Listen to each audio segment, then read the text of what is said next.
The morning sun streamed through the large windows of Atlanta International Airport as James Wilson made his way toward Gate B-17. At 62 years old, his walk still carried the discipline of his military training, though a slight limp portrayed the toll that 3 decades of Air Force service had taken on his body. He adjusted the veteran's cap sitting proudly on his head and straightened the service medals pinned to his navy blue jacket, small symbols of the sacrifices he had made for his country. As he waited in the boarding line for the flight to San Francisco, James checked his phone one last time. A new message from his son made him smile. "Safe travels, Dad. Call me when you land." His son had always been protective, even more so since James's wife had passed away 3 years ago. "Now boarding rows 18 through 24, announced the gate agent. James tucked his phone away and gathered his boarding pass and carry-on bag. The worn leather suitcase was a gift from his Air Force buddies when he retired, sturdy and reliable, just like the friendships he'd formed during his years of service. The narrow airplane aisle was crowded with passengers struggling to find their seats and stow their luggage. James moved carefully, his right shoulder still sensitive from an old injury sustained during a training exercise gone wrong back in '92. When he reached row 21, he eased himself into his window seat, setting his carry-on by his feet. A young man with headphones took the middle seat next to him, offering a brief nod before returning to whatever was playing on his phone. James didn't mind the lack of conversation.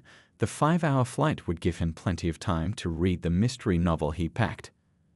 As the final passengers boarded, a flight attendant with a tight blonde bun and a name tag reading Melissa moved efficiently through the cabin. When she reached James's row, she frowned at his carry-on. "Sir, that needs to go in the overhead compartment," she said, her voice clipped and impatient.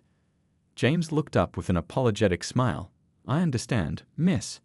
Thing is, I have an old shoulder injury that makes it hard for me to lift things above my head. Would you mind giving me a hand with it?" Melissa's expression tightened. The flight was running behind schedule, and her patience was wearing thin. "We're delayed as it is. You should have checked that bag if you couldn't handle it yourself." A few nearby passengers glanced over, surprised by her tone. James kept his voice level, drawing on the same calm he'd used during tense moments overseas. "I don't mean to be a bother. It's just this shoulder."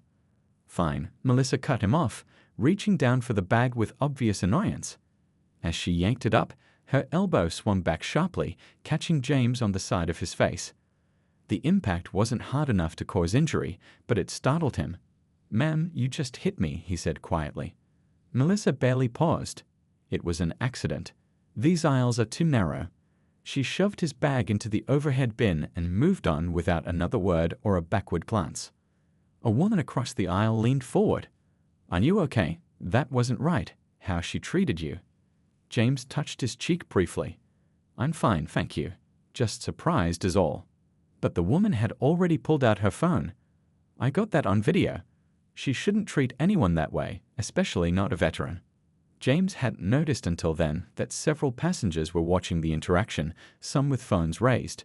He felt a familiar discomfort, the kind that came from unwanted attention from being singled out. "It's not necessary," he began, but the young man beside him had removed his headphones. "No, sir, it is necessary," he said firmly. "My dad's sort of too. That's not how anybody should treat you." As the flight attendant returned to their section, the murmurs grew louder.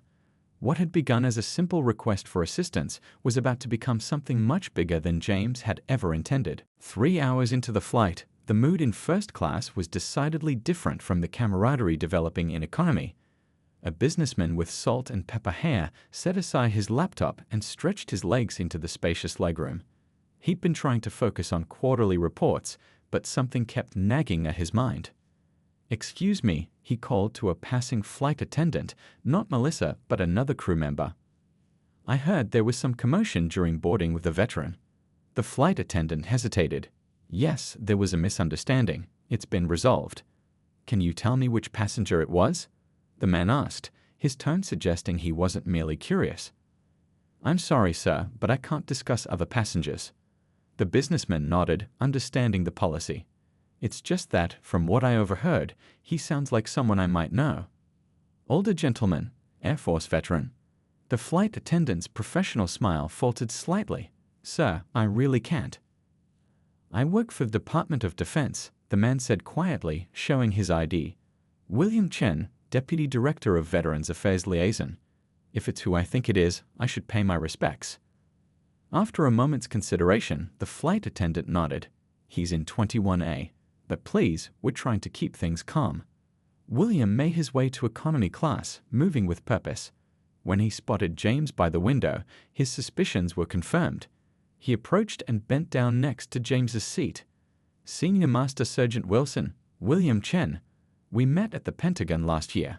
I work with your son. James's eyes lit with recognition. Of course, Mr. Chen.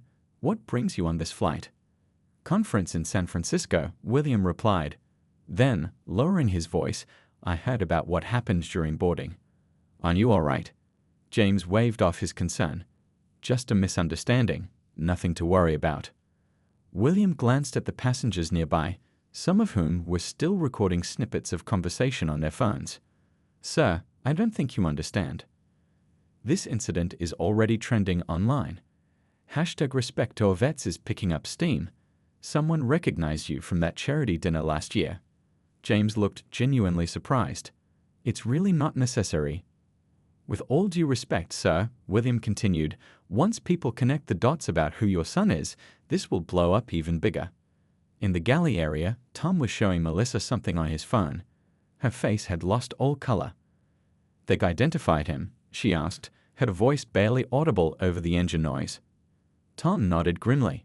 James Wilson, 30-year Air Force veteran, Purple Heart recipient, and father of Major General Robert Wilson. The Major General Wilson, Melissa felt her stomach drop. The one who advises the Joint Chiefs. The same, one of the highest-ranking black officers in the military. A war hero who's been on the cover of Time magazine. Tom put his phone away. Corporate is in full crisis mode. They're preparing a statement for when we land. Back in economy, William was still speaking quietly with James. Your son's been trying to reach the airline. Apparently, someone sent him the video directly. James sighed deeply. That boy always did fight my battles, even when I told him not to. He needs to focus on his own career, not worry about his old man. Sir, with respect, Major General Wilson doesn't see it that way. He told me once that everything he is, he owes to you. James fell silent, touched by the sentiment but concerned about what might happen next. His son had always been protective, even as a small boy. Now, with the power and influence he commanded, that protective instinct could create waves James never intended. The plane hit a pocket of turbulence, causing the seatbelt signs to ding on. William steadied himself against the seat. I should get back to my seat, but I wanted you to know that people are with you on this. He handed James a business card. Call me when we land. The airline executives will be waiting, and you shouldn't face them alone. As William made his way back to first class, he passed Melissa, who was serving drinks with mechanical efficiency, her earlier confidence replaced by evident anxiety. Their eyes met briefly. William didn't say a word, but his look conveyed everything. She had no idea what was coming once they landed in San Francisco. In the cockpit, the captain ended a call with airline headquarters. He turned to his co-pilot with a grim expression. Change of plans. We're getting priority landing clearance at SFO, and there's going to be a welcoming committee. The tension in the air was thick enough to cut with a knife as Melissa turned back toward James, her face flushed with a mix of frustration and embarrassment. She'd noticed the phone's recording and the disapproving looks from nearby passengers. This wasn't how her day was supposed to go. Sir, there seems to be some confusion, she said, lowering her voice. We need to keep the boarding process moving. If you have an issue, you can speak with the lead attendant after takeoff. James straightened in his seat, the habits of his military years showing in his posture. His voice remained steady and respectful, but there was a firmness to it that came from decades of standing his ground. Ma'am, I understand you're busy. I'm not trying to cause trouble. But you hit me, and I think a simple I'm sorry would go a long way. The woman across the aisle, a teacher from Dallas named Lisa, held up her phone. I have it right here. She clearly hit him and didn't apologize. Melissa's professional smile tightened. Ma'am, please put your phone away. Recording crew members is against company policy. Maybe treating passengers with respect is company policy too, came a voice from a few rows back. The situation was spiraling. Melissa glanced nervously toward the front of the plane, likely looking for backup. "Sir," she said to James, "if you continue to disrupt this flight, I'll have to ask the captain to have you removed." A collective murmur of disbelief rippled through the nearby rows. James blinked, genuinely surprised by the threat. "I'm not being disruptive," he said calmly. "I simply asked for help with my bag because of an old service injury, and then for an apology when you accidentally hit me." "That's right," agreed a middle-aged man in a business suit, standing up from his aisle seat. "I saw the whole thing. This gentleman has been nothing but polite." By now, 2 other flight attendants had made their way down the aisle. One was a younger woman with kind eyes, the other an older man whose name tag identified him as Tom, the lead flight attendant. "What seems to be the problem here?" Tom asked, his eyes darting between Melissa, James, and the increasingly vocal passengers around them. Before Melissa could answer, Lisa stood up. "This veteran asked for help with his bag because of a shoulder injury. She pointed at Melissa, hit him with her elbow and then refused to apologize. Now she's threatening to have him kicked off the flight." Tom looked at James, taking in the service medals on his jacket and the quiet dignity in his bearing. "Sir, is this accurate?" James nodded slowly. "I don't want to cause problems. I was just surprised by the response. I've flown all my life, and usually the staff are helpful when veterans need a hand." The younger flight attendant stepped forward. "I can take over this section, Tom," she offered, giving James a sympathetic look. Tom hesitated, clearly weighing his options as the minutes ticked by and their departure time passed. The captain's voice crackled over his radio, asking about the delay. "Melissa, please go to the front galley," Tom said quietly. Then he turned to James. "Sir, on behalf of the airline, I apologize for any misunderstanding. We'd value our veterans and want all our passengers to feel respected."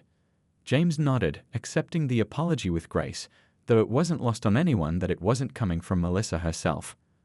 As Melissa walked away, her back stiff with indignation, the younger flight attendant helped another passenger stow a bag. "Thank you for your service," she said softly to James. "My brother served too. Infantry. 2 tours in Afghanistan." The immediate crisis seemed diffused, but the tension still lingered. Passengers were texting and whispering, and James could feel the eyes on him. He hadn't wanted any of this attention. He just wanted a peaceful flight to visit his grandkids. As the plane finally began to push back from the gate, nearly 30 minutes behind schedule, James gazed out the window at the airport workers on the tarmac. He thought about calling his son when they landed, but wondered if by then his son might already have heard about what happened here today. The captain's voice crackled over the intercom as the plane began its descent into San Francisco. "Ladies and gentlemen, we'll be landing in about 15 minutes. The weather in San Francisco is clear, 68 degrees. Local time is 2:45 p.m. Please remain seated with your seatbelts fastened until we reach the gate." What he didn't mention was that their gate had been changed to one closer to the private airline offices, away from the main terminal's busy areas. In the window seat, James watched the familiar landscape of the Bay Area come into view. He'd visited his son here many times, but never expected to arrive with such commotion surrounding him. His phone had buzzed the moment they were low enough for signal, 3 missed calls from his son, along with a text message. "Dad, I know what happened. Don't talk to anyone from the airline until I get there." James shook his head slightly. Robert had always been like this, taking charge, looking out for him. But James had spent a lifetime standing on his own 2 feet. He typed back, "I'm fine. Just a mix-up. Don't make a fuss." In the galley, Melissa was being briefed by the purser. "The chief operating officer is waiting in the terminal. Public relations has prepared a statement. They want to talk to you before you leave the aircraft." Melissa nodded numbly.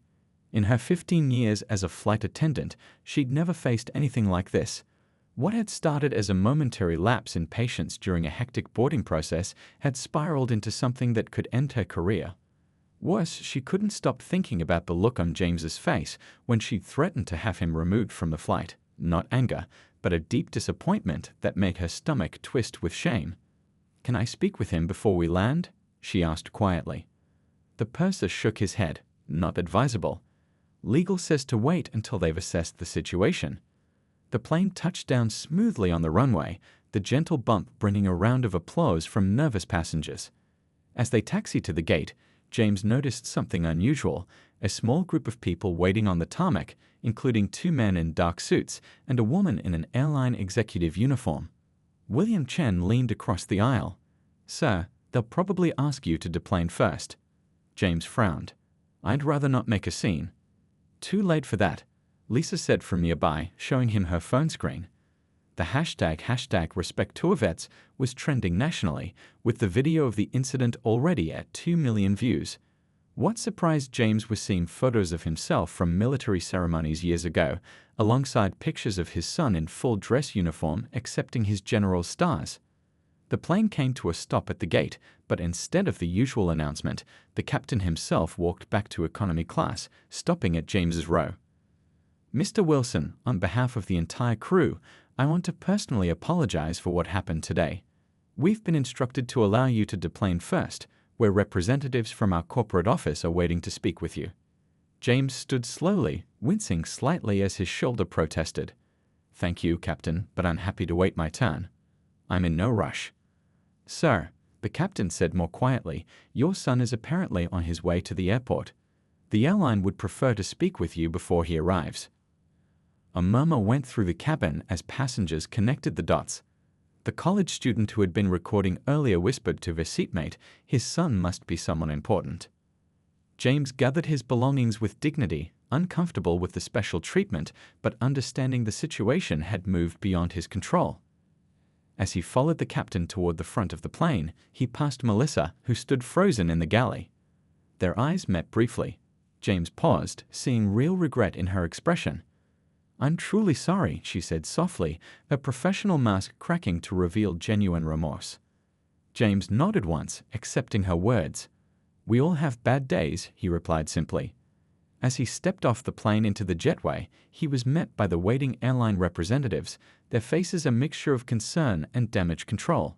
Beyond them, through the large terminal windows, James could see a black SUV pulling up to the curb, driving faster than airport rules typically allowed. His son had arrived. The airline's chief operating officer stepped forward with an extended hand. "Mr. Wilson, we cannot express how deeply sorry we are for what happened today." James took the man's hand firmly. "Before we get into all that, I'd like to say something important. Whatever happens next, I want one thing to be clear: this isn't about who my son is. This is about how we treat." Captain's voice crackled over the intercom as the plane began its descent into San Francisco. "Ladies and gentlemen, we'll be landing in about 15 minutes. The weather in San Francisco is clear, 68 degrees. Local time is 2:45 p.m. Please remain seated with your seatbelts fastened until we reach the gate." What he didn't mention was that their gate had been changed to one closer to the private airline offices, away from the main terminal's busy areas. In the window seat, James watched the familiar landscape of the Bay Area come into view. He'd visited his son here many times, but never expected to arrive with such commotion surrounding him. His phone had buzzed the moment they were low enough for signal. 3 missed calls from his son, along with a text message. "Dad, I know what happened. Don't talk to anyone from the airline until I get there." James shook his head slightly. Robert had always been like this, taking charge, looking out for him. But James had spent a lifetime standing on his own 2 feet. He typed back, "I'm fine. Just a mix-up. Don't make a fuss." In the galley, Melissa was being briefed by the purser. "The chief operating officer is waiting in the terminal. Public Relations has prepared a statement. They want to talk to you before you leave the aircraft." Melissa nodded numbly. In her 15 years as a flight attendant, she'd never faced anything like this. What had started as a momentary lapse in patience during a hectic boarding process had spiraled into something that could end her career. Worse, she couldn't stop thinking about the look on James's face when she'd threatened to have him removed from the flight. Not anger, but a deep disappointment that made her stomach twist with shame. "Can I speak with him before we land?" she asked quietly. The purser shook his head. "Not advisable. Legal says to wait until they've assessed the situation." The plane touched down smoothly on the runway, the gentle bump bringing a round of applause from nervous passengers. As they taxied to the gate, James noticed something unusual: a small group of people waiting on the tarmac, including 2 men in dark suits and a woman in an airline executive uniform. William Chen leaned across the aisle. "Sir, they'll probably ask you to deplane first." James frowned. "I'd rather not make a scene." "Too late for that," Lisa said from nearby, showing him her phone screen. The hashtag Respect Tour Vets was trending nationally, with the video of the incident already at 2 million views. What surprised James was seeing photos of himself from military ceremonies years ago, alongside pictures of his son in full dress uniform accepting his general's stars. The plane came to a stop at the gate, but instead of the usual announcement, the captain himself walked back to economy class, stopping at James's row. "Mr. Wilson, on behalf of the entire crew, I want to personally apologize for what happened today. We've been instructed to allow you to deplane first, where representatives from our corporate office are waiting to speak with you." James stood slowly, wincing slightly as his shoulder protested. "Thank you, Captain, but I'm happy to wait my turn. I'm in no rush." "Sir," the captain said more quietly, "your son is apparently on his way to the airport. The airline would prefer to speak with you before he arrives." A murmur went through the cabin as passengers connected the dots. The college student who had been recording earlier whispered to her seatmate, his son must be someone important. James gathered his belongings with dignity, uncomfortable with the special treatment, but understanding the situation had moved beyond his control. As he followed the captain toward the front of the plane, he passed Melissa, who stood frozen in the galley. Their eyes met briefly. James paused, seeing real regret in her expression. "I'm truly sorry," she said softly, her professional mask cracking to reveal genuine remorse. James nodded once, accepting her words. "We all have bad days," he replied simply. As he stepped off the plane into the jetway, he was met by the waiting airline representatives, their faces a mixture of concern and damage control. Beyond them, through the large terminal windows, James could see a black SUV pulling up to the curb, driving faster than airport rules typically allowed. His son had arrived. The airline's chief operating officer stepped forward with an extended hand. "Mr. Wilson, we cannot express how deeply sorry we are for what happened today." James took the man's hand firmly. "Before we get into all that, I'd like to say something important. Whatever happens next, I want one thing to be clear. This isn't about who my son is. This is about how we treat each other every day, whether there's a camera watching or not. Each other, every day, whether there's a camera watching or not." The plane leveled off at cruising altitude, the soft hum of the engines creating a backdrop to the unusually quiet cabin. James gazed out the window at the patchwork of farms and forests far below, trying to lose himself in the view rather than dwell on what had happened during boarding. His shoulder ached, not from Melissa's accidental hit, but from the old injury that had started this whole mess. He gently massaged the spot where shrapnel had torn through muscle and bone 28 years ago. Some days he barely noticed it. Other days, like today, it reminded him of its presence with every movement. The young man next to him had gone back to his music, but occasionally glanced over with a look of concern. James gave him a reassuring nod. He'd faced far worse than an unfriendly flight attendant in his lifetime. The Drake cart approached, pushed by the younger flight attendant who had taken over his section. Her name tag read Diane. "What can I get for you, sir?" she asked with a genuine smile. "Just water, please," James replied. "And maybe an aspirin if you have it." "Of course." She handed him the water and 2 small pills. "Shoulder bothering you?" James nodded. "Old war wound. Acts up sometimes, especially on flights." "My brother says the same thing about his knee," Diane said, keeping her voice low. "Listen, I'm really sorry about what happened earlier. That's not how we're trained to treat our passengers, especially veterans." "I appreciate that," James said, taking a sip of his water. He didn't want to make her feel bad for her colleague's actions. We all have our off days. As Diane moved on, a man across the aisle leaned over. He wore an expensive-looking suit and had been working on a laptop since takeoff. "Excuse me," he said. "I couldn't help overhearing. Were you in the Air Force?" James nodded. 30 years. Retired as a senior master sergeant. The man extended his hand. George Thompson. I work with Veterans Affairs programs. Mind if I ask where you served? For the next 20 minutes, James found himself sharing stories with George about his deployments, Desert Storm, Bosnia, the early days in Afghanistan. It felt good to talk about those times with someone who understood the context, who asked the right questions and nodded in the right places. 2 rows ahead, a woman turned around. I'm sorry to interrupt, but I heard you mention Bagram. My daughter's stationed there now. Army Communications Specialist. Before long, a small group had formed around James's seat. An older couple who had a grandson in basic training. A college student whose mother had served in the Navy. Each had questions, stories, connections to share. The impromptu gathering caught the attention of other passengers. Some took photos or recorded short videos of the veteran in conversation with his newfound friends. In the world of social media, moments like these spread quickly. Up in first class, Melissa was still fuming as she arranged meal trays. Her co-worker Tom approached her quietly. You need to know that videos of the incident are already going viral, he said, showing her his phone. The airline's social media team just called the captain. They're getting flooded with comments. Melissa's face paled as she looked at the screen. There she was, caught in high definition, striking a decorated veteran and then dismissing him. I didn't mean to hit him, she whispered. And I didn't know he was a veteran until I saw his jacket. That shouldn't matter, Tom replied, his voice firm but not unkind. But the fact is, he is a veteran and people are angry. The company's already preparing a statement. Back in economy, James was unaware of the storm brewing online. He was showing Lisa a photo of his grandchildren that he kept in his wallet, the real reason for his trip to San Francisco. They're growing so fast, he said with pride. My son says the little one is talking up a storm now. What does your son do? Someone asked. James smiled, the pride of a father evident in his eyes.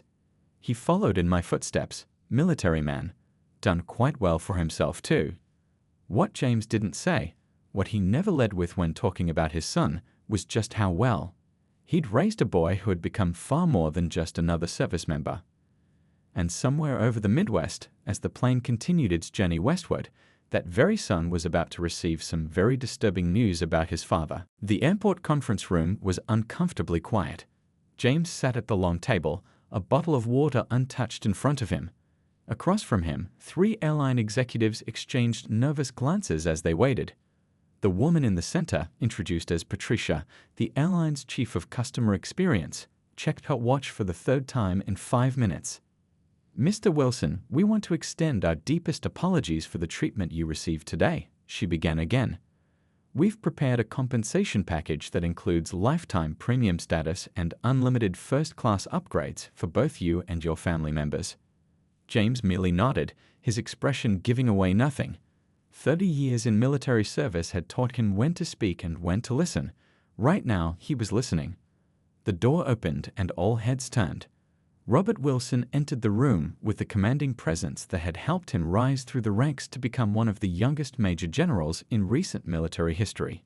At 44, he carried himself with the same quiet dignity as his father, though his perfectly pressed uniform and the stars on his shoulders spoke of a different path through life. Dad, he said, his voice softening as he approached James. He placed a hand gently on his father's shoulder, then turned to face the executives with a considerably cooler expression. I understand there's been an incident, Robert said, his tone measured but with an underlying steel that made the airline representatives sit up straighter. Patricia cleared her throat. Major General Wilson, thank you for coming. We were just discussing our response to the unfortunate events on today's flight. Unfortunate events, Robert repeated. Is that what you call it when one of your employees physically strikes a passenger, then threatens to remove him from a flight when he asks for a simple apology? James placed a hand on his son's arm. Robert, he said quietly. The younger Wilson took a breath. When he spoke again, his voice was calmer but no less intense. My father raised me to believe that how you treat others when nobody's watching shows your true character. Apparently, your flight attendant didn't realize someone was watching. Now millions are. He slid his phone across the table, showing the executives the latest update. The video had been shared by several major news outlets. Veterans groups were organizing a boycott of the airline, and civil rights organizations were issuing statements condemning what they saw as discriminatory treatment. Outside the conference room, Melissa sat alone in the crew break room.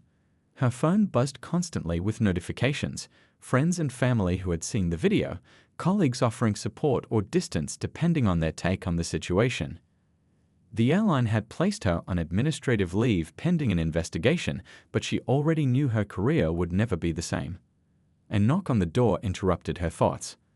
Tom, the lead flight attendant, entered with a grim expression. "They want to see you," he said simply. Back in the conference room, the discussion had shifted from compensation to accountability. "This isn't about money," Robert was saying. "It's about respect. My father served this country for 3 decades. He was shot down over enemy territory in '92, dragged himself through miles of desert with a shattered shoulder to reach his team. He's never asked for special treatment because of his service, and he certainly never expected to be treated worse because of it." James watched his son with a mixture of pride and concern. "Robert, that's enough," he said firmly. "I can speak for myself." The executives looked relieved at James's intervention, but their relief was short-lived. "I don't want this young woman's career destroyed," James continued. "What I want is for something meaningful to come from this, not a press release or a donation to some veterans charity to smooth things over." There was a knock at the door, and Melissa entered, her eyes red-rimmed but her posture straight. She looked directly at James, ignoring everyone else in the room. "Mr. Wilson," she said, her voice steady despite everything. "I came to apologize personally, not because they told me to, but because it's the right thing to do. I was wrong. My behavior was inexcusable, regardless of who you are or who your son is." The room fell silent. Robert studied the flight attendant with an appraising look, while the executives watched nervously, unsure how this unplanned confrontation would play out. James stood up slowly and did something no one expected. He extended his hand to Melissa. "Thank you," he said simply. "That's all I wanted from the beginning." 3 weeks after the incident that had briefly turned James Wilson into an unwilling internet sensation, he sat in a quiet corner of a San Francisco coffee shop. The morning sunlight streamed through large windows, catching the steam rising from his cup. Across from him sat Melissa, looking different in civilian clothes, more approachable without her uniform. "I appreciate you agreeing to meet," she said, her fingers nervously tracing the rim of her mug. "Especially after everything." James smiled gently. "My father always said that understanding comes from conversation, not confrontation." The past 3 weeks had been a whirlwind. The airline had initially placed Melissa on administrative leave, but after James made it clear he didn't want her fired, they'd shifted to mandatory sensitivity training instead. The video had continued to spread, but the narrative had changed when James and his son released a joint statement calling for understanding rather than outrage. "How's the training going?" James asked. Melissa looked up, surprise crossing her face at his genuine interest. "It's eye-opening. They paired me with a retired Army sergeant who travels with disabilities. I've been learning what it's like to navigate airports and planes when you can't do everything yourself." She paused, gathering her thoughts. "I never realized how much I took for granted, being able to reach the overhead bins, move quickly through crowded spaces. The simplest things become challenges for some people." James nodded. "That's all I wanted, for something good to come from what happened." At another table nearby, a documentary filmmaker adjusted her camera discreetly. With James and Melissa's permission, she was recording their conversation as part of a series about healing racial divides. The airline had agreed to fund the project as part of their commitment to change. "Your son is quite remarkable," Melissa said. "After that meeting, he took the time to talk with me privately. He shared stories about growing up as your son, about the challenges you both faced." James smiled with pride. Robert always did see the bigger picture. That's what makes him a good leader. The bell above the coffee shop door jingled, and Robert himself walked in, now dressed in civilian clothes. He shook Melissa's hand warmly before sitting beside his father. "The airline board just approved the new training program," he announced. "Starting next month, all staff will undergo enhanced training on assisting veterans and passengers with disabilities." This had been James's suggestion that instead of focusing solely on punishing Melissa, the airline should use the incident as motivation to improve their overall approach to passenger assistance. "That's wonderful news," James said. "There's more," Robert continued. "They've agreed to partner with the Veterans Support Network to create a scholarship fund for children of disabled vets." Melissa looked down at her coffee. "None of this would have happened if I had just been patient that day. If I had just helped you with your bag and apologized when I bumped you." "True," James said candidly. "But that's how change often works. Sometimes we need to stumble before we can learn to walk better." The documentary filmmaker approached their table, asking if they'd be willing to share a few words about their journey. "What would you like people to take away from this story?" she asked. James thought for a moment. "That we all have choices in how we respond to wrongdoing. We can demand punishment, or we can seek understanding. One ends the conversation, the other begins it." Melissa nodded in agreement. "And that a single moment doesn't have to define you if you're willing to learn from it." As they spoke, a young family entered the coffee shop. The father, wearing a Navy veteran's cap, did a double take when he recognized James.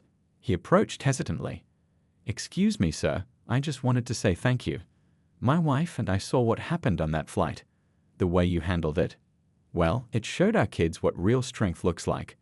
James smiled and shook the man's hand. "We're all just trying to leave things a little better than we found them." Outside the window, San Francisco continued its busy morning rhythm. Planes took off and landed at the nearby airport, carrying thousands of strangers who would briefly share a metal tube in the sky. People of different backgrounds, abilities, and stories, all deserving of the same basic respect that James had asked for that day on the plane. It had taken an unfortunate incident to remind everyone of that simple truth, but perhaps the reminder would last.